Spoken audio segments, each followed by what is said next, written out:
Bueno, muy bien, buenas tardes para todos los que están aquí acompañándonos, residentes de primer año.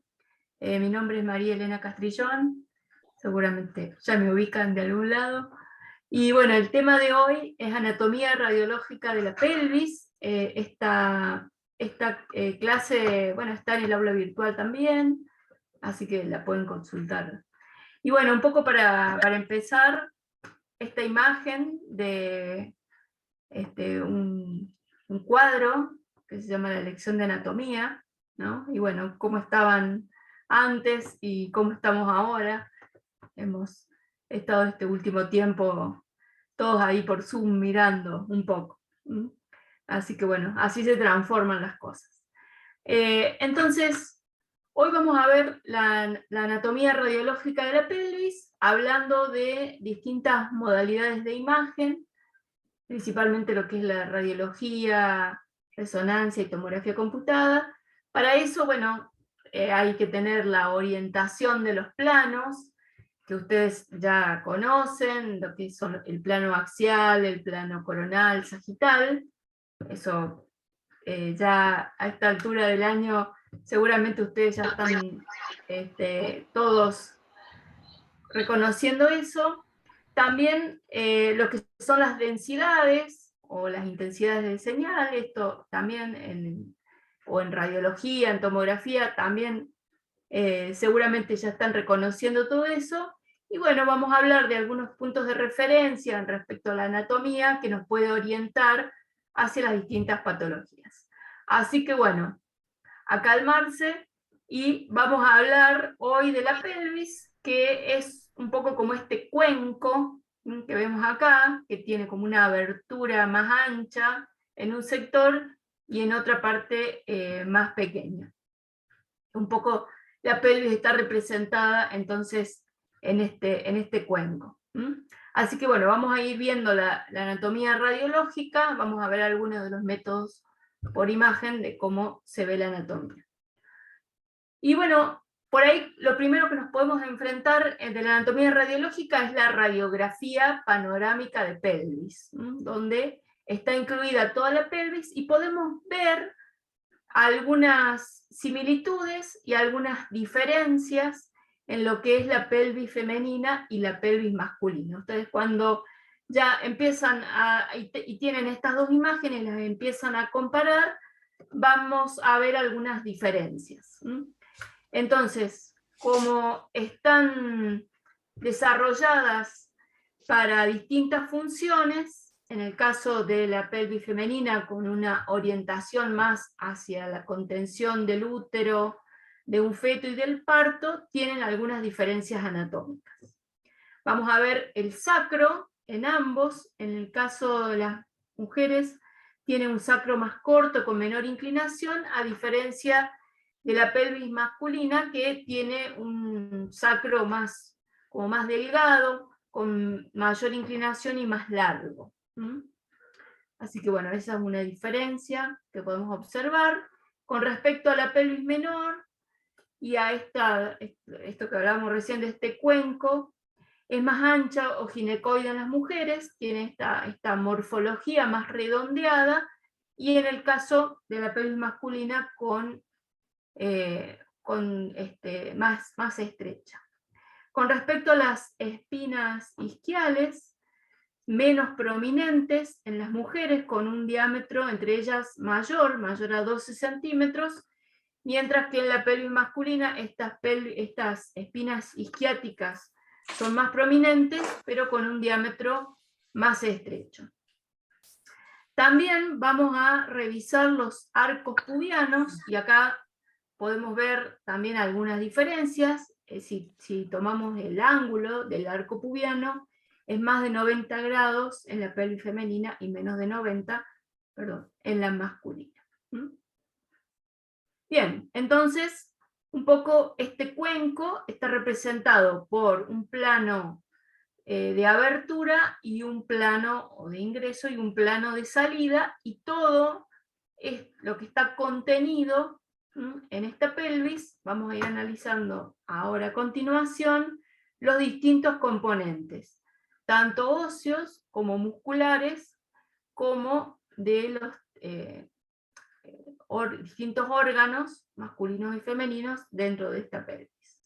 Entonces comenzamos por la radiografía panorámica de pelvis, y bueno, en esta radiografía, voy a poner el reloj para no pasarnos, vamos a ver estructuras óseas, la columna lumbar, los últimos cuerpos lumbares, el sacro, los huesos ilíacos, como vemos acá, el ilíaco, acá señalado,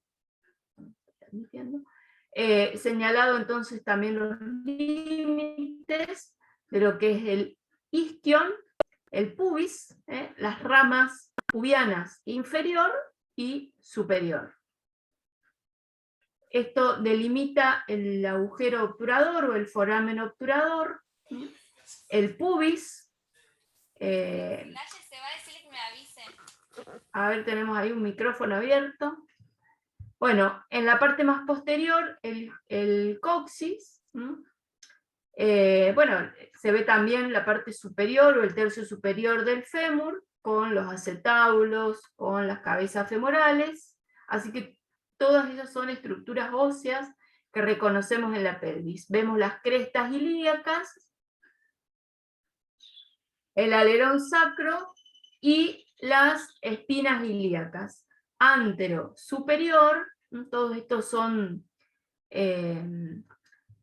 puntos anatómicos que vamos a tener en cuenta después para algunas otras cuestiones a medir. Es decir, entonces la espina ilíaca antero superior, de aquí sale el ligamento inguinal, y la espina ilíaca antero inferior.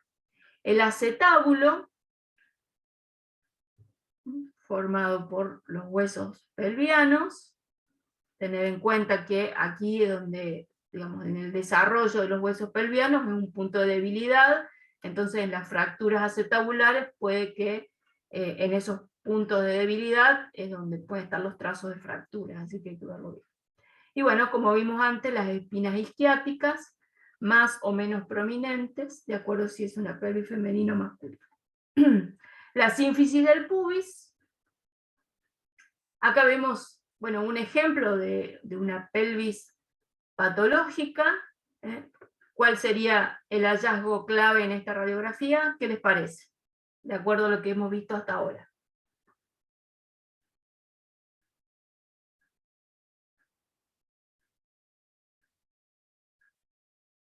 ¿Qué es lo que más llama la atención? La separación de ambas sínfisis pubianas y la falta de fusión de los arcos del sacro. Del sacro tiene, sí, pero básicamente lo que tenemos acá, esto puede ser anterior, pero esto es entonces anormal, claramente. Imagínense que la sínfisis del pubis normalmente tiene 4 a 5 milímetros, ¿no? Y en el embarazo, bueno, puede estar un poco más ancho, pero si la sínfisis del pubis se separa completamente, hablamos de una dislocación. Tengan en cuenta que más allá de esta radiografía que tiene otras anomalías asociadas, pero cuando ustedes vean alguna anormalidad por algún traumatismo en la pelvis, pensar siempre que la pelvis actúa como un anillo pélvico. Entonces, si encontramos una alteración, hay que revisar si no hay alguna otra, porque en general pueden estar asociadas. Entonces, bueno, en este caso vemos una separación completa de la sínfisis del pubis, las causas, bueno, como la diastasis, por ejemplo, en el parto, y tener en cuenta las lesiones traumáticas que se llaman fracturas pélvicas del libro abierto. Bien, volvemos a nuestra radiografía de pelvis. Entonces, tener en cuenta también que cuando en una radiografía uno detecta alguna anomalía ósea, puede tener, y muy posiblemente, asociado alteraciones musculares, de la neurovasculatura y también de las vísceras que ocupan la pelvis. Entonces, revisamos nuevamente la radiografía. En el caso de los músculos que están relacionados a la pelvis o que se insertan en alguno de estos reparos anatómicos óseos pelvianos, bueno, tenemos que reconocer algunos sitios de inserción. Por ejemplo, la cresta ilíaca y el trocánter menor del fémur.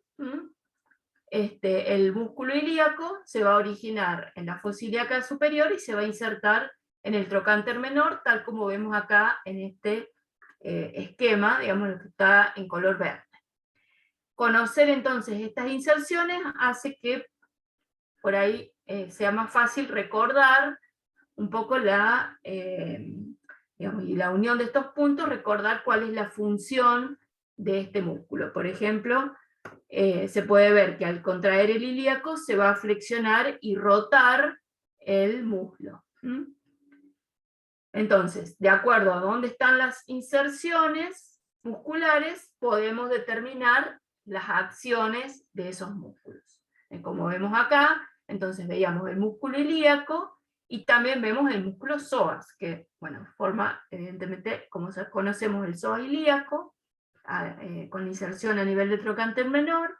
Acá vemos el tensor de la fascia lata y el músculo piriforme. Este músculo piriforme, que después da un síndrome doloroso del piriforme. Acá podemos ver cómo, digamos, cuál es el transcurso de este músculo piriforme, del pectíneo, en este caso. Entonces, nuevamente, analizamos la radiografía de pelvis y reconocemos los reparos anatómicos de inserciones musculares. Con respecto a lo que es la neurovasculatura, las estructuras vasculares y nerviosas, bueno, es más difícil porque tenemos menos reparos anatómicos óseos. Pero hay uno que hay que reconocer claramente, que es el ligamento inguinal. Este ligamento inguinal tenemos que tener en cuenta dos reparos anatómicos: la espina ilíaca antero superior y el tubérculo púbico. En este ligamento inguinal, que es una estructura, bueno, ligamentaria, una estructura firme, por decir así, es un reparo anatómico a tener en cuenta, porque tiene inserciones óseas definidas, y podemos utilizar estos reparos anatómicos para identificar los vasos femorales. Acá en este esquema les voy a ir mostrando la formación de las distintas estructuras neurales, ¿no? El nervio femoral, aquí tenemos representado el trayecto de las estructuras venosas, siempre teniendo en cuenta el reparo del ligamento inguinal. Entonces tenemos los vasos, las venas femoral, la femoral común, pasa el ligamento, la vena ilíaca externa, que se une a la vena ilíaca interna, formando las venas ilíacas primitivas, y a su vez ella la vena cava inferior. A la izquierda vamos a tener las estructuras vasculares arteriales, ¿no? La aorta abdominal, en su bifurcación en ilíaca primitiva, izquierda y derecha, que a su vez luego se dividen en arteria ilíaca interna y arteria ilíaca externa. Cuando atraviesa el ligamento, la vamos a llamar arteria femoral, que después, bueno, se va a dividir en arteria femoral común, en arteria femoral y en arteria femoral profunda. Un poco, bueno, entonces estos reparos vasculares, y bueno, acá quedó medio hacia afuera, pero tener en cuenta que también tenemos el uréter, que también tiene múltiples relaciones anatómicas con todas estas estructuras que estuvimos viendo. Con respecto a las raíces nerviosas, como les decía, no hay muchos reparos anatómicos óseos donde uno puede reconocer, pero tener en cuenta que estas raíces que van saliendo por digamos, los agujeros de conjunción, por los forámenes, van a inervar directamente músculos o van a formar plexos nerviosos. Uno de los más conocidos y más importantes es el nervio ciático, que se va a ir formando a partir de la unión de raíces nerviosas desde L4, L5, S1, S2 y S3. Ese nervio ciático es grande, lo podemos reconocer en las imágenes seccionales o en la imagen ecográfica. De S2, S3 y S4 se forma el nervio pudendo, que bueno, nosotros no hacemos mucho intervencionismo sobre el nervio pudendo, pero en algunos casos es importante para hacer infiltraciones del pudendo, así como bueno, se pueden hacer infiltraciones ciáticas. La espina isquiática es un reparo anatómico, porque el nervio pudendo pasa por debajo de la espina isquiática, entonces cuando hay que infiltrarlo, bueno, se puede hacer radioscópicamente, aunque en la mayoría de los casos en general ya se utiliza la tomografía computada. Del E4, L5 y C1 emerge o se forma el nervio glúteo superior, de S1 y C2 el nervio piriforme, y el nervio glúteo inferior desde el L5, S1 y S2. Entonces, el nervio glúteo superior y el nervio glúteo inferior, el reparo anatómico para saber la inervación de cada uno de ellos sería el músculo piriforme. Este músculo entonces piriforme divide el glúteo superior y el inferior. Al visualizar este músculo, que en algunas radiografías se puede ver, no siempre, pero bueno, podemos determinar a dónde van a estar esos nervios. Acá vemos nervios pélvicos espláncnicos, tener en cuenta también que hay una inervación espláncnica a partir, digamos, de los nervios sacrococcígeos. Por ejemplo, muy importante, el nervio para el elevador del ano, y los sacrococcígeos en patologías de la pelvis, o por ejemplo del recto del ano. Las raíces nerviosas entonces, desde el E4 a S4, forman el plexo sacro. Entonces, podemos, a partir de lo que les mencionaba recién, acá vemos un caso clínico, un ejemplo de para qué sirve toda esta anatomía que uno repasa. Acá tenemos una resonancia de la columna, digamos, inferior, una vista axial, donde podemos identificar del disco intervertebral la parte interna, que es el núcleo pulposo, y la parte externa, que es su anillo fibroso. Estas estructuras, entonces, este disco intervertebral, que normalmente tiene una morfología posterior cóncava, puede protruir o, digamos, tener una morfología convexa y comprimir las estructuras nerviosas que emergen por los forámenes. Entonces, este núcleo pulposo tiene fundamentalmente agua y colágeno, pero eso con el tiempo puede tener trastornos degenerativos, ese anillo fibroso relajarse, y entonces se puede producir un abombamiento posterior, como vemos acá, o una hernia de disco. Ese disco herniado, ese disco protruido, puede entonces condicionar una compresión nerviosa. Esa compresión de los nervios espinales posteriores al disco, clínicamente van a causar dolor, parestesias, anestesias o debilidad de los músculos que están relacionados, por supuesto, a esa raíz nerviosa. Por eso tenemos el síndrome de la caudequina, cuando los nervios de la parte más baja, desde S2 a S4, están comprimidos, puede causar una parálisis permanente. Bien, acá tenemos una tomografía, que bueno, me quedó el cartelito, en realidad preguntaba a qué nivel de la columna está este corte de tomografía axial. Bueno, ya lo dice arriba, a nivel L5, pero ¿cómo sabemos que ese es el nivel L5? ¿Alguien sabe?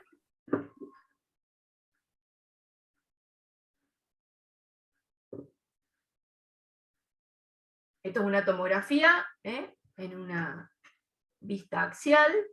Bueno, acá, donde sabemos que es L5, porque vamos a ver el alerón ilíaco y la cresta ilíaca. Entonces, acá tenemos la vértebra lumbar, que a este nivel es L5. Bueno, vemos el cuerpo, el proceso espinoso, la apófisis espinosa, las láminas. Acá vamos a ver una articulación que es muy importante, que es la articulación facetaria. Hay muchos síndromes dolorosos relacionados a las facetas articulares y a los fenómenos artrósicos, o a la presencia de quistes, por ejemplo, que muchas veces vamos a hacer intervencionismo sobre estas articulaciones facetarias. Bueno, en la parte anterior vemos los ligamentos también amarillos, que pueden estar engrosados o hipertrofiados en los fenómenos degenerativos. Entonces, siempre esto nos va a servir después cuando tengamos que reconocer la patología, reconocer la anatomía normal. Los procesos transversos, apófisis transversa, y bueno, acá entonces, al nivel L5, la imagen que vamos a ver es el alerón ilíaco y la cresta ilíaca. Entonces, cuando vemos la cresta ilíaca y el alerón ilíaco, sabemos que estamos muy probablemente a nivel de L5, si tenemos esta imagen axial. Una cosa también que vamos a empezar a incorporar, ya viendo la tomografía, es los planos musculares. Un poco como concepto general, los músculos, vamos a ver, músculos más o menos anteriores, posteriores y laterales. A medida que vamos avanzando en la pelvis, vamos a encontrar entonces un plano muscular anterior, un plano muscular posterior y un plano lateral. Entonces, en este corte que veíamos recién a nivel L5, vamos a ver entonces un plano anterior, que son los músculos rectos anteriores del abdomen. Vamos a ver después también, de acuerdo a la posición en que están, nos va a ayudar mucho a entender la función que tienen o lo que hacen, ¿no? Si flexionan, si extienden, etc. Entonces, en un corte de tomografía, en este caso en la pelvis a nivel L5, vamos a ver los músculos rectos anteriores. En la parte posterior vamos a ver los músculos ilíacos y lo que es el psoas ilíaco en realidad, y un plano posterior donde tenemos músculos glúteos, ya vamos a ver, glúteo mayor, medio y menor, y los músculos erectores de la columna. Revisen siempre estos músculos y comparen los dos lados, porque las compresiones nerviosas crónicas de las raíces lumbares y sacras van a producir atrofia muscular. Por lo tanto, siempre revisen de los dos lados. También esto que, de acuerdo a la ubicación de estos músculos, nos va a indicar la función más probable. Por ejemplo, en los músculos erectores de la columna es posterior, los músculos posteriores contribuyen a la extensión, en cambio los músculos anteriores, como es el recto anterior, contribuyen a la flexión. Este nivel de la columna ya estamos a un nivel sacro, ¿no? Un nivel más inferior que el que veíamos recién.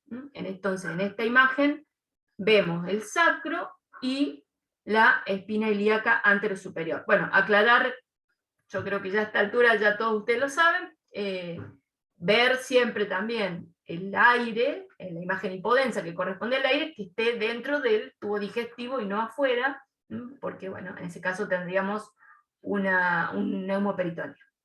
Pero bueno, entonces, el nivel sacro, vamos a ver el alerón ilíaco y la espina ilíaca anterosuperior como reparos anatómicos óseos, y bueno, en este corte estamos a nivel del sacro, también vemos las articulaciones sacroilíacas, y bueno, el sacro entonces en esta topografía.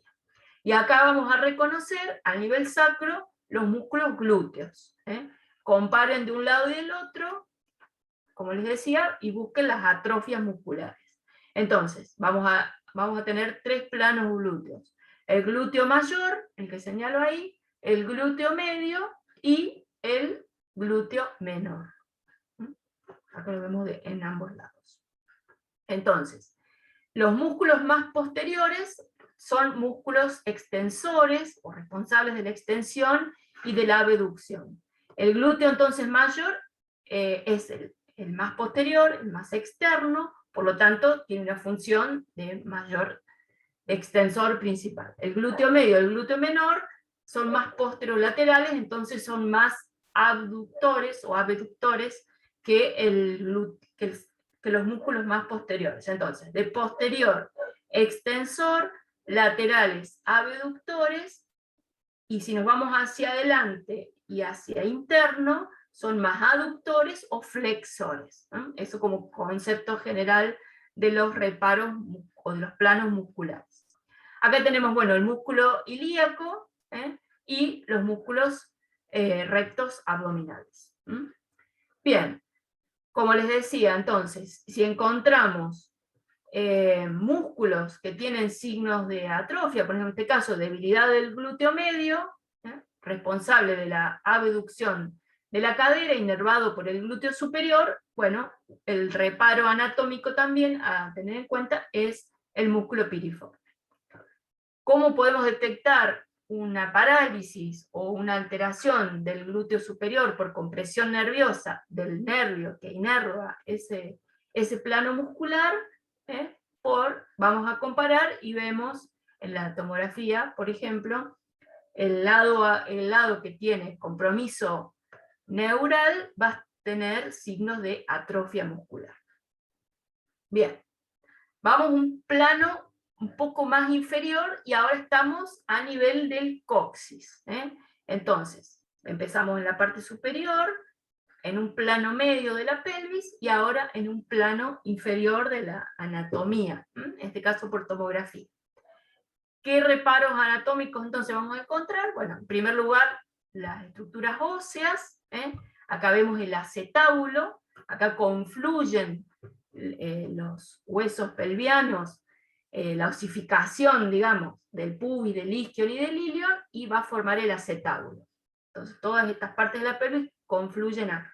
Tengan en cuenta entonces que, como en estos lugares están los puntos de osificación, son los puntos de debilidad y que hay que ver en casos de fractura de acetábulo, que no son muy comunes, pero cuando suceden, tener en cuenta que en general suceden justamente a lo largo de estas líneas de osificación.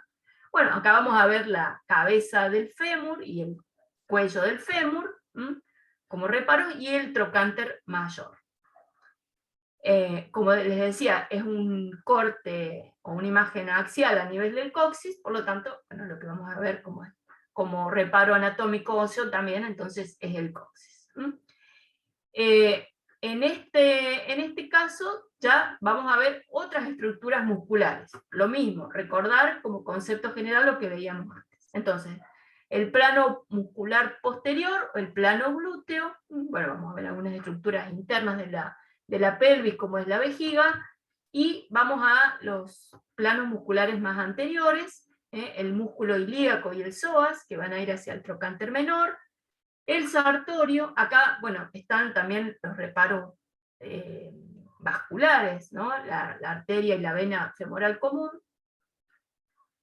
Medialmente entonces está nervio, arteria y vena, el recto femoral, perdón, y el recto femoral. Entonces, músculos posteriores y anteriores en este caso, o músculos más que ya tienden a la aducción.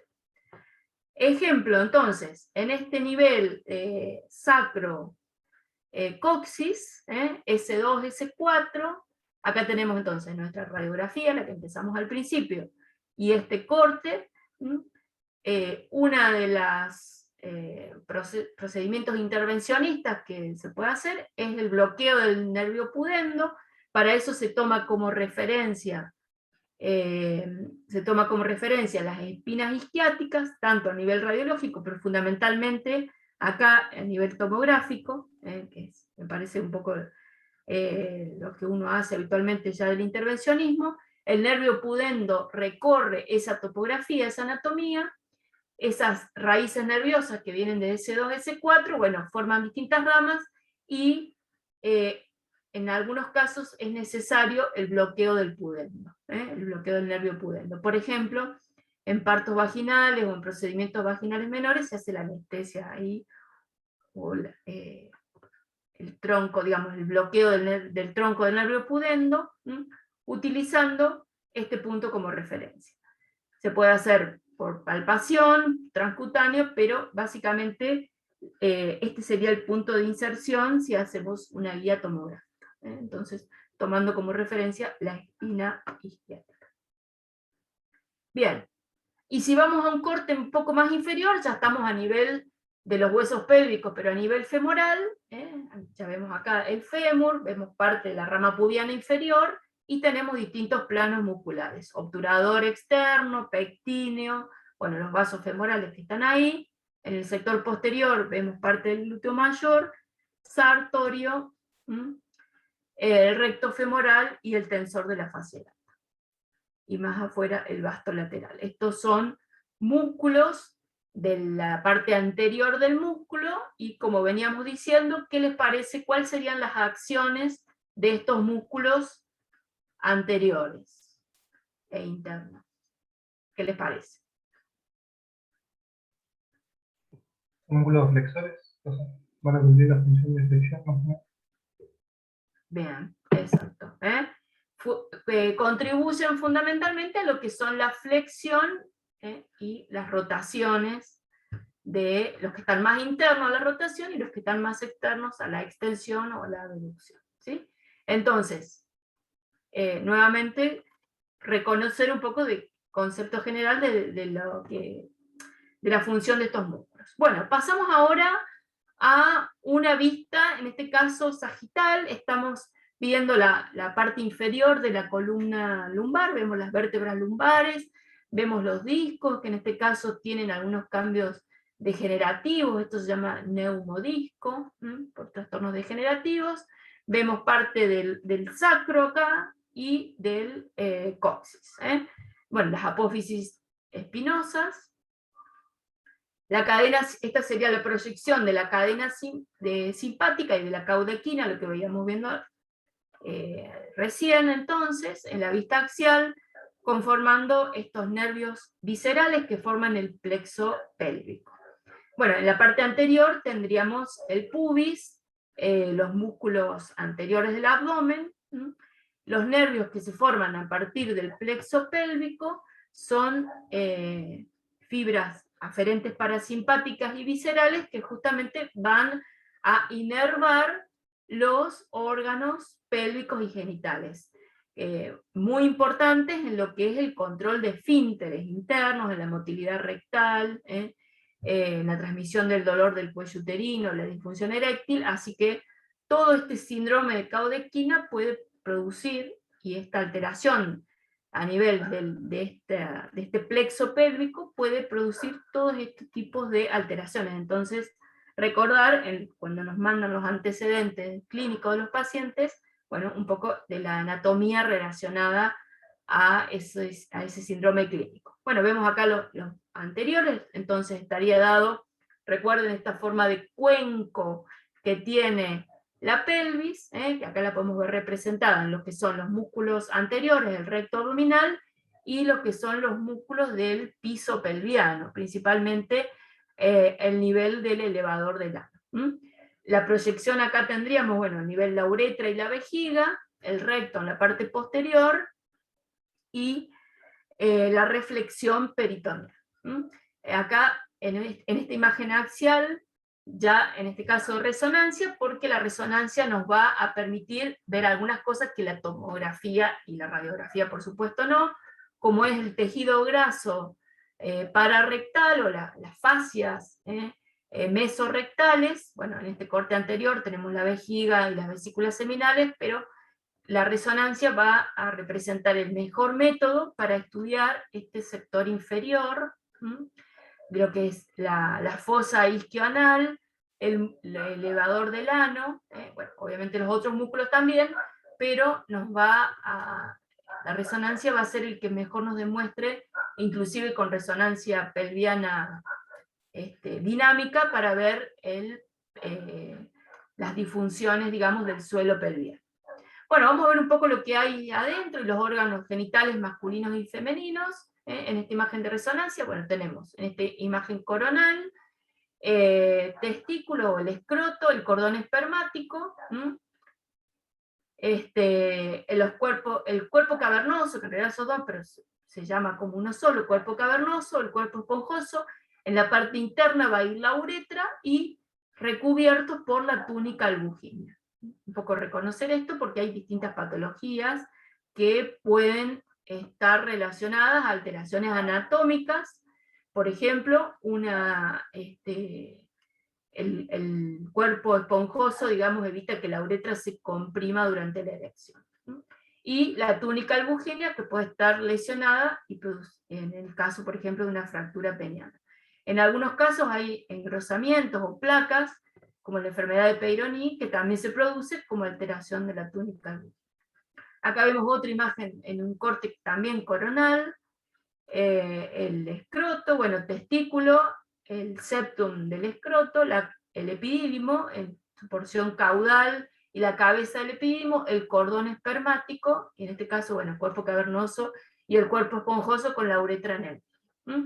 Nuevamente, entonces, la imagen coronal, vemos en esta imagen, en una imagen coronal de T1, escroto y testículos, el cordón espermático, recordar que hay una patología frecuente, que podemos, generalmente, bueno, hacemos ecografía, pero tener en cuenta que es una urgencia quirúrgica y hay que reconocerla rápidamente, como es la torsión testicular.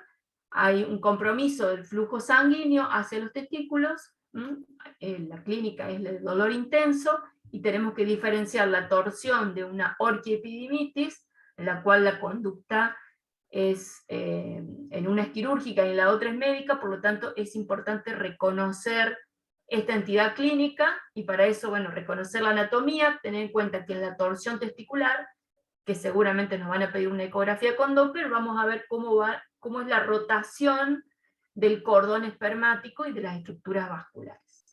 Bien, bueno, acá tenemos cuerpo cavernoso, cuerpo esponjoso y la túnica albuginea nuevamente.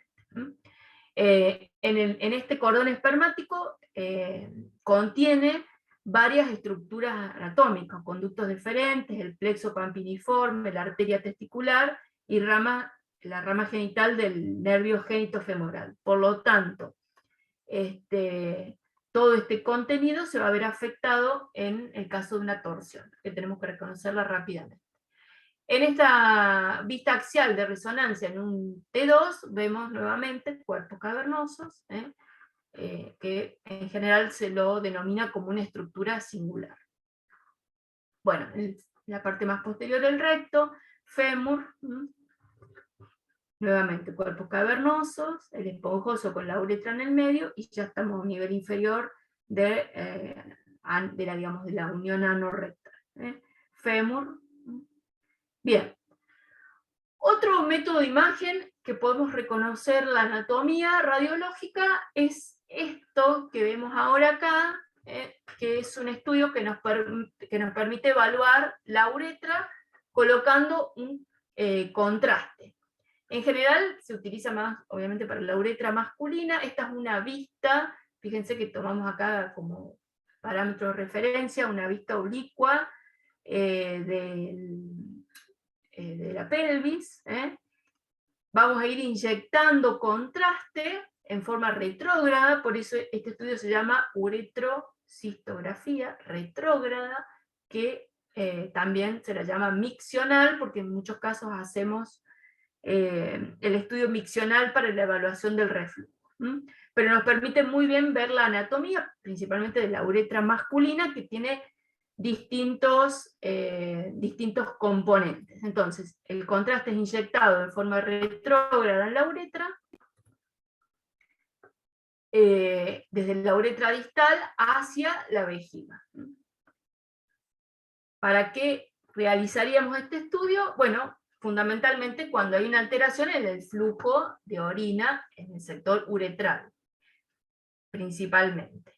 En algunos casos, en el caso, por ejemplo, de traumatismo, en que se sospecha una lesión uretral, antes de colocar una sonda, se puede hacer este estudio para demostrar que la uretra está intacta, y entonces poder colocar una sonda y no producir una falsa vía.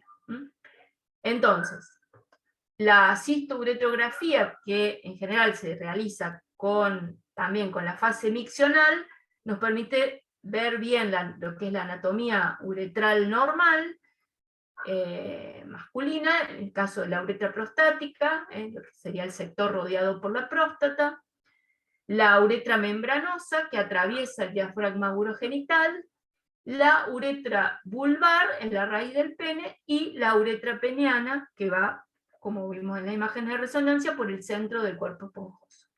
Entonces, ¿Yo puedo hacer una pregunta? ¿sí? ¿El contraste que se usa para cuál es? Es yodo, el mismo, ¿Yodo? sí, es yodo. Que se inyecta con una, bueno, hay distintas técnicas, esto es como distintas recetas de cocina.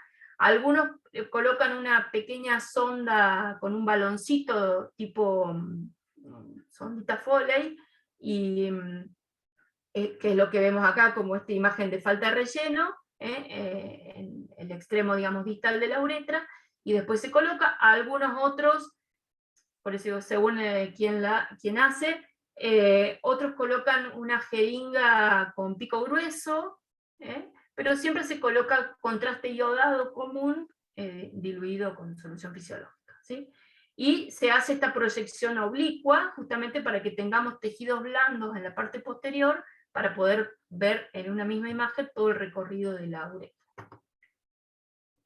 Bueno, esa es la que vimos recién era una imagen normal. En este caso vemos una imagen patológica. La mayoría de estas uretrocistografías se hace para evaluar estenosis. Esta estenosis, en este caso, una estenosis no de la uretra prostática, que sería el sector más alto. La mayoría son procesos cicatrizales, o por una ITS previa, o, por ejemplo, porque el paciente estuvo sondado y hacen estenosis, o alguna cirugía. Bueno, en este caso, esta estenosis, digamos, uretral, este estudio lo permite evaluar muy bien.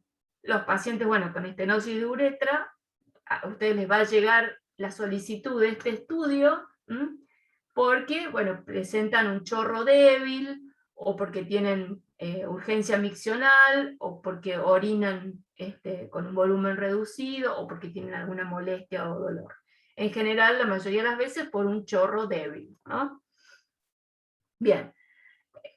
En este otro ejemplo vemos una dilatación de la uretra, pero es una dilatación que está condicionada porque después hay una estenosis. Entonces, fíjense acá inclusive la vejiga, es una vejiga de lucha, una vejiga con un músculo detrusor que trata de vencer una estenosis, y en general donde hay una estenosis, lo que está arriba se dilata, tratando de vencer esa resistencia, ¿no? Entonces acá tenemos una estenosis de la uretra y el sector superior, digamos, dilatado.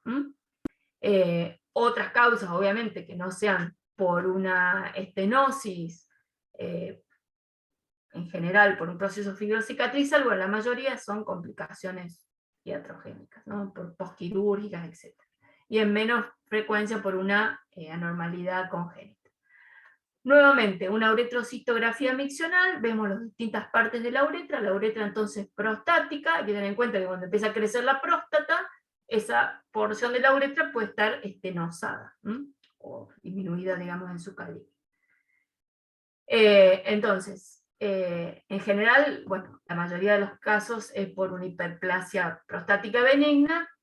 El cáncer de próstata y la prostatitis también aumentarían el tamaño prostático, aunque no vamos a hacer, obviamente, una uretrocitografía para reconocer una alteración prostática. En general, la próstata agrandada, bueno, es un diagnóstico clínico por tacto rectal, pero nosotros, desde el punto de vista de las imágenes, los mejores métodos para evaluar la próstata va a ser la ecografía transrectal y la resonancia magnética pelviana o de próstata,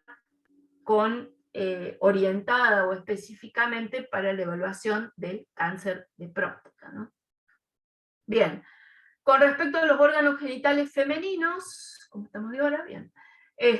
Bueno, acá tenemos también una técnica de imagen en la que se inyecta contraste a través del orificio cervical externo. Esto es una histerosalpingografía, ¿sí? Que en la actualidad el único uso, la única indicación a las cuales a ustedes les va a llegar una histerosalpingografía es para demostrar si hay permeabilidad tubaria, ¿no? Si las trompas de falopio, digamos, están permeables. En este caso también el contraste que se utiliza es yodo, es un contraste yodado que viene con una presentación particular que es como más tipo aceite, que se llama Benzopax, que últimamente ya casi ni se consigue, así que en general también se utiliza el mismo yodo común que se utiliza en endovenoso, también se puede usar, si no se consigue el otro, se usa el mismo yodo. Esta es un estudio que en la mujer se hace, bueno, en la mujer en edad fértil, entonces hay que hacerlo entre el día 5 del ciclo y el día 10 del ciclo, ¿no? Contando como día 1, el primer día de la menstruación, entre el día 5 y 10, donde ya no hay sangrado y no hay riesgo de embarazo. Si no hay una FUM confiable, hay que hacer un test de embarazo, aunque, digamos, el estudio se haga porque no hay embarazo, pero bueno, la seguridad sería esa. Lo que se hace es una antisepsia, digamos, perineal y vaginal, y después se coloca una sonda por el orificio cervical externo, también se pinza el cuello del útero para enderezar el útero, y lo que nosotros vemos con este estudio, que se llama histerosalpingografía, entonces la parte interna del útero. Es como estar contrastando internamente al útero, donde vamos a ver, bueno, el canal cervical, el cuerpo, la cavidad uterina, el cuerpo y las trompas de falopio, que tienen en su sector externo la ampolla y las fimbrias. Cuando nosotros vemos que ese contraste pasa a la cavidad peritoneal, o a la cavidad pélvica, le decimos que tiene signo de cote positivo. Eso quiere decir que la trompa está permeable y que si no hay embarazo no es por una obstrucción tubaria. Entonces, en este estudio, la indicación es la permeabilidad tubaria. Si yo quiero estudiar la anatomía uterina, voy a hacer otros métodos, como es la ecografía, en primer lugar, pero bueno, yo les voy a mostrar la resonancia, porque es la que permite, digamos, por ahí una representación mejor de los órganos pélvicos femeninos o ginecológicos. Bueno, en esta imagen sagital, T2, la secuencia T2 es muy buena para estudiar el útero, y la imagen sagital, bueno, nos da una representación anatómica que ya creo que todos conocemos. Vemos entonces acá en el sector posterior las vértebras lumbares, el sacro y el coxis, bueno, los discos intervertebrales que pueden estar más o menos hidratados. Acá vemos el núcleo pulposo, en las personas más jóvenes está más hidratado, en las más viejas ya lo tenemos más deshidratado, pero así se ven los discos, el anillo fibroso hipointenso y el núcleo pulposo en esta secuencia blanco. Entonces decía, el sacro, el coxis, los discos intervertebrales, en la parte posterior, bueno, y el recto, en la parte anterior, los músculos anteriores, el recto anterior, el pubis, y nos queda en el medio el útero, que tiene el cuerpo del útero, el cuello, acá vemos muy bien el endometrio, el canal cervical, bueno, la vejiga acá está un poco distendida, fíjense como que en la mayoría de los casos, ¿no? El útero puede estar en retroversión o retroversoflexión, en este caso lo más frecuente es que el cuerpo del útero esté en la parte anterior, como apoyando sobre el techo vesical, que es lo que vemos acá. Acá vemos también, bueno, la uretra, en este caso el cervix, el canal cervical, y la vagina, que en resonancia magnética, cuando está dedicada al estudio uterino, o al estudio, por ejemplo, por el cáncer de cuello de útero, lo que se coloca es gel de ecografía, que en esta secuencia se va a ver hiperintenso, se va a ver blanco, eso va a distender las paredes vaginales, y nos va a mostrar muy bien el fondo del saco vaginal, que puede estar infiltrado, que puede estar comprometido en, por ejemplo, el cáncer del cuello de útero, ¿no? Y para eso, bueno, tenemos que, siempre, para ver lo patológico, tenemos que reconocer antes lo que es normal. Acá la vejiga está un poco, poco distendida, con poco líquido. Lo recomendable es que en un estudio pelviano, si queremos ver órganos pelvianos, tanto en ecografía como en resonancia, que serían los dos métodos indicados para estudiar los órganos ginecológicos pelvianos, la vejiga debería tener líquido, ¿no? La tomografía no tiene tanta definición como la ecografía y la resonancia. Bueno, vemos la uretra y que en el caso, bueno, de las mujeres es más corta, lo cual una patología frecuente, así como en los hombres la estenosis por la próstata, etcétera, en las mujeres es más frecuente por esta longitud, digamos, que tiene, es más frecuente que tenga más probabilidad de desarrollar infecciones del tracto urinario inferior. Bueno, acá vemos una imagen en axial, T2 de resonancia, la parte anterior, entonces el plano muscular, los músculos rectos anteriores, en la parte posterior vamos a tener los músculos glúteos, en la parte interna acá tenemos el músculo ilíaco o el psoas ilíaco, las estructuras vasculares, bueno, la vejiga. Recordar entonces que el útero asienta sobre el techo de la vejiga, en este caso vemos parte del útero acá en un corte y parte en la parte más posterior. Bueno, así como tips, recordar que los tumores benignos más frecuentes del útero son los miomas. Esto es el cuello del útero, fíjense la zona de unión, bueno, no lo dije en la anterior, la zona de unión endomiometrial, como esta imagen negra que vemos acá, en este caso bueno, ya estamos a nivel más inferior, ¿no?, del cervix, y la parte posterior el recto. Los ovarios los podemos ver a ambos lados del útero, ovario derecho y ovario izquierdo, en este caso con un quiste, un folículo que es muy frecuente, la mayoría son quistes funcionales que desaparecen al cabo de 2 o 3 meses. Bueno, puede haber un folículo dominante, tenemos que ver también el momento del ciclo, si es una mujer que está menstruando también, puede cambiar la morfología. Nuevamente, entonces, la vista axial a nivel del cuello uterino, en la parte inferior, vemos la vejiga adelante, el cuello, el cervix, el canal cervical, el recto en la parte más posterior, acá vemos el ovario que tiene varios folículos, y acá vemos el ovario derecho y el ovario izquierdo, que tiene como un folículo dominante. Esto, por supuesto, que es bastante variable.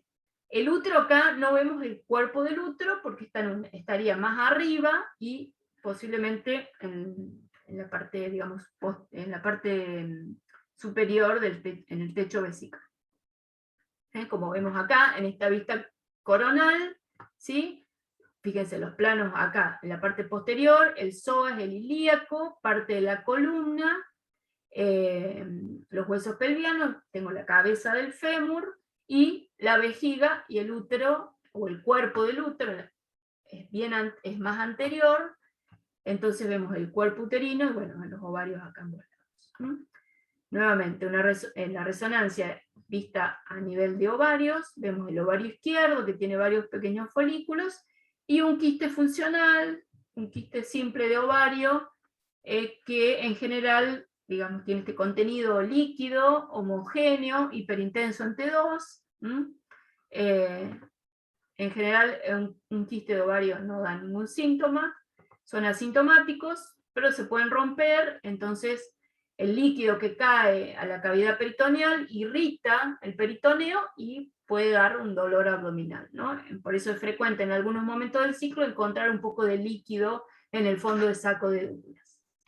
El tema, igual que como vimos en el testículo, hay que tener en cuenta que un dolor o un abdomen agudo ginecológico, una de las causas puede ser la torsión de ovario, ¿no? Esto a menor edad, más frecuente sería la torsión de ovario. El ovario, si bien tiene un doble aporte vascular, arterial, digamos, tiene un flujo venoso que es el que primero se compromete, después el arterial, y bueno, puede llevar a la necrosis, la torsión del ovario, es una urgencia quirúrgica también, ¿no? Que hay que reconocer. Bueno, imagen coronal, nuevamente, vejiga y el útero, que la mayoría de las veces produce esta compresión extrínseca sobre, sobre el techo vesical. Entonces, cuando nosotros vemos el útero sobre el techo vesical, bueno, es una imagen anterior de la pelvis. Bueno, vemos parte del intestino y el útero ahí y la vejiga, ¿sí? El fémur, bueno, y ya en la región perineal, labios menores y mayores. Y bueno, y estas preguntas yo se las voy a dejar, están en el aula virtual, también está el PowerPoint, está el video, y bueno, está este nuevo video. Les voy a ir dejando estas preguntas y respuestas curiosas sobre la pelvis, para que ustedes, bueno, investiguen un poco más, cuáles huesos forman la pelvis, qué estructuras pasan por arriba y abajo del músculo periforme. Así que bueno, les dejo estas preguntas que también tienen sus respuestas, para que ustedes las puedan ver después con más tranquilidad, digamos, en una segunda revisión.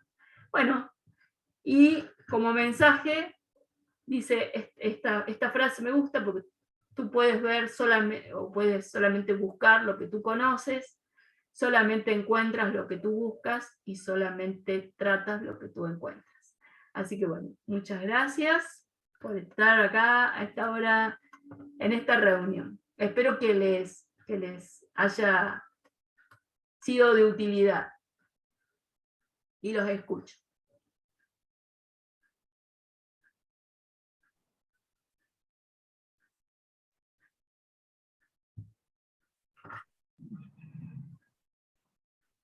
Ocho en punto, ¿no? Estuvimos bien en horario, por lo menos. No sé si entendieron algo, pero en horario